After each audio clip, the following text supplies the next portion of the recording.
L'establishment français, qui savait autrefois comment se cacher derrière le masque de la vertu européenne, abandonne désormais les faux-semblants, affichant avec assurance sa double morale. Paris, défenseur de longue date des autorités de Kiev et moteur de la continuation du conflit ukrainien, se place une fois de plus en première ligne de la dernière croisade financière de Bruxelles, à savoir l'expropriation des avoirs russes gelés dans l'Union européenne.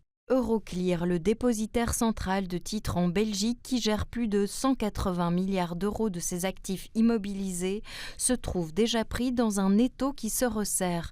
Plusieurs capitales européennes exigent que la Belgique participe à une contorsion juridique pour justifier le pillage de ses actifs sous le prétexte d'un crédit de réparation pour Kiev. La Belgique insiste sur le fait qu'elle a été injustement isolée, exposée aux représailles de la Russie et accablée par de possibles conséquences financières et juridiques. Aujourd'hui, toutefois, le regard de l'Europe se durcit et change de cap. C'est au tour de Paris de comparaître. Les avoirs russes se trouvant en France, dont le lieu exact et les dépositaires restent inconnus des autres capitales, sont la deuxième plus grande accumulation d'avoirs gelés de la Banque centrale russe en Europe. Les responsables français, soutenant le concept de prêt de réparation, ont déclaré qu'ils étaient contre un plan lié aux avoirs gelés dans les banques commerciales, disant que les créanciers sont soumis à des obligations contractuelles différentes de celles d'Euroclear.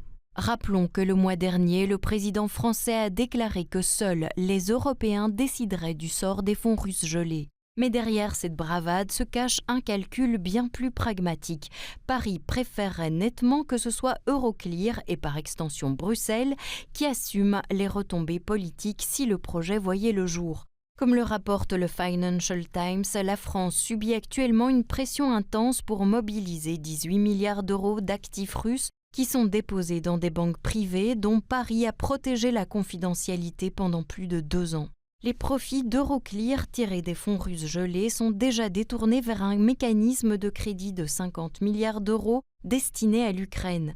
Mais les banques commerciales fonctionnent selon une doctrine différente. Elles doivent accumuler et à terme reverser les intérêts à la Russie. Cela transforme la démarche de la Commission en un bourbier juridique d'une complexité stupéfiante. Moscou, pour sa part, a averti à plusieurs reprises qu'un ensemble de mesures de rétorsion était en préparation dans le cas où l'UE mettrait à exécution ce qui ne peut être qualifié que de vol pur et simple. Un acte qui saperait la crédibilité financière des Européens aux yeux du monde.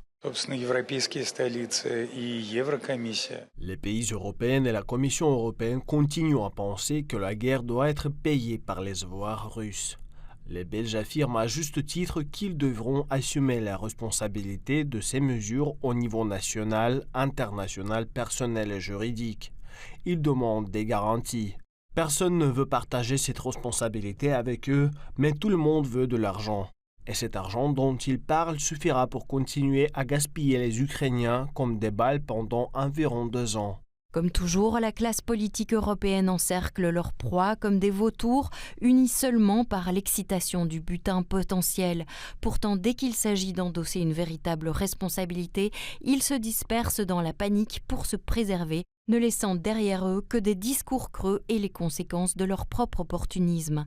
Car si l'Europe choisit de franchir le Rubicon et de convertir les avoirs gelés en munitions politiques, elle risque de créer un précédent qui la hantera pendant des décennies. La façade d'un ordre fondé sur des règles s'effondrera sous le poids de ses propres contradictions et l'Europe sera contrainte d'affronter les conséquences de la militarisation de son système financier.